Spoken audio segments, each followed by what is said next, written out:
ಎಲ್ಲ ಮಕ್ಕಳಿಗೂ ಕೂಡ ನಮ್ಮ ಯೂಟ್ಯೂಬ್ ಚಾನಲ್ಗೆ ಸ್ವಾಗತ. ನಿಮಗೆ ನಮ್ಮ ವಿಡಿಯೋಸ್ ಇಷ್ಟ ಆಗ್ತಿದ್ರೆ ಪ್ಲೀಸ್ ನಮ್ಮ ಚಾನಲನ್ನು ಸಬ್ಸ್ಕ್ರೈಬ್ ಮಾಡಿಕೊಡಿ.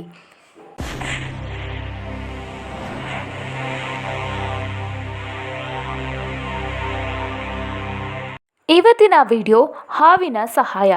ಇನ್ಯಾಕ್ ತಡ ಮಕ್ಕಳೇ, ಬನ್ನಿ ವಿಡಿಯೋನ ಸ್ಟಾರ್ಟ್ ಮಾಡೋಣ. ಕನಕಪುರ ಎನ್ನುವ ಒಂದು ಹಳ್ಳಿಯಲ್ಲಿ ಇಬ್ಬರು ಗಂಡ ಹೆಂಡತಿ ವಾಸವಾಗಿದ್ದರು. ಗಂಡ ಅಕ್ಕಸಾಲಿಗನಾಗಿದ್ದ ಹಾಗೂ ಚಿನ್ನದ ಕೆಲಸಗಳನ್ನು ಮಾಡ್ತಾ ಇದ್ದ. ಹೆಂಡತಿ ಬೇರೆಯವರ ಮನೆಗಳಲ್ಲಿ ಕಸ ಮುಸುರೆ ತಿಕ್ಕುವ ಕೆಲಸವನ್ನು ಮಾಡ್ತಾ ಇದ್ಲು. ಇವರು ಬಡವರಾಗಿದ್ದರು. 3 ಹೊತ್ತಿನ ಊಟವನ್ನು ಪಡೆದುಕೊಳ್ಳಲು ತುಂಬಾ ಕಷ್ಟಪಡ್ತಾ ಇದ್ದರು. ಎಷ್ಟು ಕಷ್ಟ ಇದ್ದರೂ ಕೂಡ ಆ ಹೆಂಗಸು ಒಂದು ಪಾತ್ರೆಯಲ್ಲಿ ಸ್ವಲ್ಪ ಹಾಲನ್ನು ಮಾತ್ರ ತೆಗೆದಿಡ್ತಾ ಇದ್ಲು. ಅದನ್ನು ತೆಗೆದುಕೊಂಡು ಹೋಗಿ ಮನೆಯ ಪಕ್ಕದಲ್ಲಿರುವಂತಹ ಒಂದು ಹುತ್ತಕ್ಕೆ ಇಟ್ಟು ಬರ್ತಾ ಇದ್ಲು. ಇದು ಅವಳ ದಿನಚರಿಯ ಕೆಲಸ ಆಗಿತ್ತು.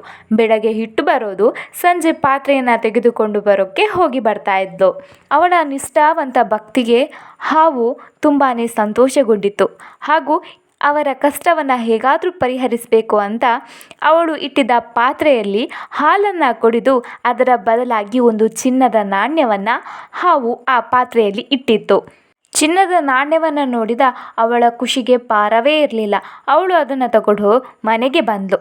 ದಿನಾಲೂ ಇದೇ ರೀತಿ ಒಂದೊಂದು ಚಿನ್ನದ ನಾಣ್ಯ ಹಾವು ನೀಡ್ತಿದ್ದರಿಂದ ಅವರ ಕಷ್ಟ ಎಲ್ಲ ದೂರ ಆಗಿ ಅವರು ಶ್ರೀಮಂತರಾದರು. ಆದರೆ ಅವಳ ಗಂಡ ಕೃಷ್ಣನಿಗೆ ಮಾತ್ರ ಅತಿ ಆಸೆಯ ಭೂತ ಹಿಡಿಯತೊಡಗಿತು. ಅವನು ಯೋಚಿಸಿದ, ಆ ಹಾವಿನ ಹೊತ್ತದಲ್ಲಿ ನಿಧಿ ಇರಬಹುದು.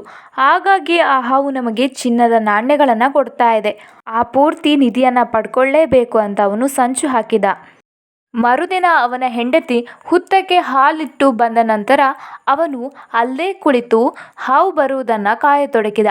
ಹಾವು ಬಂದೊಡನೆ ದೊಡ್ಡದಾದ ಕತ್ತಿಯನ್ನು ಹಿಡಿದು ಅದನ್ನು ಕೊಲ್ಲಲು ಮುಂದಾದ. ಹಾವು ಹೇಗೋ ತಪ್ಪಿಸಿಕೊಂಡು ಬಿಟ್ಟಿತು. ಏ ದ್ರೋಹಿ, ನಾನು ನಿನಗೆ ಕಷ್ಟದಲ್ಲಿ ಸಹಾಯ ಮಾಡಿದರೆ ನೀನು ನನ್ನನ್ನೇ ಕೊಲ್ಲಲು ಮುಂದಾಗಿದ್ಯಾ? ನಾನಿನ್ನು ನಿನಗೆ ಯಾವುದೇ ರೀತಿಯ ಸಹಾಯ ಮಾಡೋದಿಲ್ಲ. ನಿಮಗೆ ಯಾವುದೇ ಚಿನ್ನದ ನಾಣ್ಯವೂ ಸಿಗೋದಿಲ್ಲ ಅಂತ ಹೇಳಿ ಅದು ಅಲ್ಲಿಂದ ಹೊರಟು ಹೋಯಿತು. ಹೀಗೆ ದಿನಗಳು ಕಳೀತಾ ಹೋಯಿತು. ಕೃಷ್ಣನ ಹೆಂಡತಿ ಹುತ್ತಕ್ಕೆ ಹಾಲಿಟ್ಟರೂ ಪ್ರಯೋಜನ ಇರಲಿಲ್ಲ. ಅಲ್ಲಿ ಹಾವೇ ಇರಲಿಲ್ಲ. ಹಾವು ಬೇರೊಂದು ಹುತ್ತಕ್ಕೆ ಹೊರಟು ಹೋಗಿತ್ತು ಹಾಗೂ ಅವರಿಗೆ ಹಾವಿನಿಂದ ಸಿಗ್ತಿದ್ದಂತಹ ನಾಣ್ಯವೂ ಸಿಗ್ತಿರಲಿಲ್ಲ.